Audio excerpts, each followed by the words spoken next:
A striking coincidence is much like a small drama. The participants arrive exactly on cue, wear the right makeup, know their lines, and produce results that are significant, or trivial, amusing, or sometimes awe-inspiring. The problem is that no scriptwriter, no director, no stage manager, and no collusion on the part of the actors is involved in the performance. It unfolds, without reason, but with perfect order, as though by magic. Coincidences are baffling because they seem to represent order arising by chance. They resemble the results of an orderly causal process, but they do not have causal connection that fits our experience. For example, the beetle, from our video, The Golden Scarab, that flies into a psychiatrist's consulting room just as a patient is recounting a dream in which such an insect enters a room, has no discernible connection with the patient. He could not have known how to enter the room on cue. Furthermore, the patient who dreams of this liberating encounter has no way of knowing that it'll occur, or any means of ensuring that her response will be the one predicted by the dream. The problem with coincidences is that they violate our notions of cause and effect. But supposing our notions of causality are wrong. In 1739, the Scottish philosopher David Hume published a Treatise of Human Nature, an analytical rejection of the commonly established ideas of causation. In philosophical terms, his arguments have never been fully rebutted. In scientific terms, much of what he maintained has been justified. Since Greek philosophers first turned their attention to causality in the 5th century BCE, it is almost universally accepted that everything has a beginning, must have been caused by something else. Hume rejected this. On the contrary, he maintained, it is not certain that every object which begins to exist must owe its existence to a cause. To believe, said Hume, that every being must be preceded by a cause is no more valid than believing that because every husband must have a wife, every man must therefore be married. Hume aimed to show the traditional starting point for theories of causation is incapable of proof. He was not, of course, trying to prove its reverse or any other position. All we can justly say of causality is that what we take to be the cause always precedes what we take to be its effect, and that there is always continuity between the two. Beyond this, he said, nothing could be claimed, and the view that a necessary connection exists between cause and effect is nothing more than habit of mind.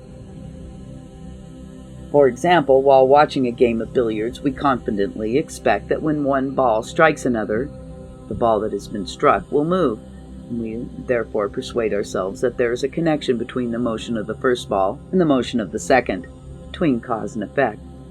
Such an idea, however, is not based on logic or observation, Hume said.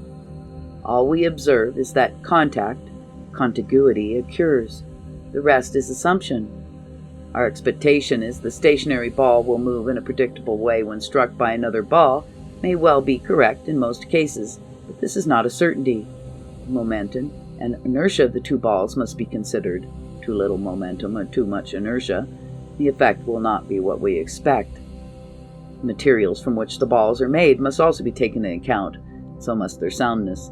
Is one of the balls apt to shatter rather than move? We must also consider the shape of the balls and the nature of the surface on which they lie, and the stability of the situation in which the event takes place. Among all these variables and many more, we look in vain for an identifiable principle connecting cause and effect, and since we look in vain for it, we are under no compulsion to assert its existence or accede to such assertions. Although Hume's arguments may appear to fly in the face of common sense, they have to some extent been vindicated by 20th century physics. At the subatomic level, idea of predictability, which should pertain at least theoretically if causal connections could be found or even theoretically established, have been replaced by those of statistical probability. Established ideas of causality have also come under fire at the microscopic level, particularly among evolutionary biologists. For example, how can we describe the evolution of the reptilian egg in terms of cause and effect? Evolutionary theory holds that changes in organisms occur as the result of random genetic mutations. One of these changes confers an advantage that allows the organism to produce more offspring. The change is likely to be inherited by the offspring and may eventually become normal for the species. But when we look at the reptilian egg, or the mammalian eye, or any number of other features or organs, we see that numerous events must have occurred simultaneously for the development to succeed.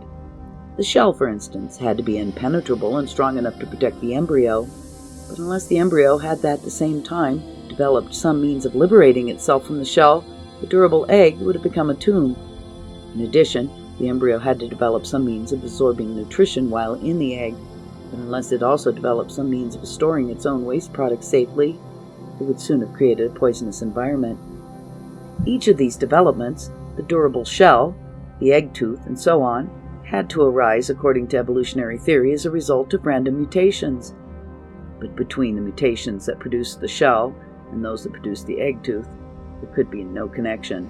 They arose at random, nor between those concerning nutrition and waste disposal.